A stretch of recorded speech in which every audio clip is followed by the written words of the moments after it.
Magandang araw mga kaibigan. Kung hindi ka pa nakapag-subscribe sa aking channel, pakihit naman ang subscribe button at notification bell para updated ka sa aking new videos. Nung nakaraang Huwebes nga po ay pumunta ako sa Calabanga dito sa Camarines Sur. Ito ay isang sakay lamang mula sa Naga City. Dinarayo ang lugar na ito dahil nandito ang Amang Hinulid at maraming deboto ang bumibisita rito, lalo pa ngayon na Semana Santa. Maaga pa nga lang po ay bumayahe na kami papunta ng Calabanga at laking gulat ko nga nang madatnan namin ang napakaraming deboto. May mga nakasalubong nga kaming nakabike lang at ang nakalagay sa kanilang damit ay Bisikleta Iglesia.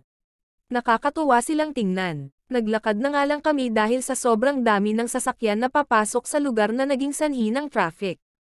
Pagdating namin sa chapel ng Hinulid ay makikitang napakahaba na ng pila at ang lahat ay matiyagang naghihintay na makalapit sa Amang Hinulid. Nakipila na rin kami kahit tirek na tirek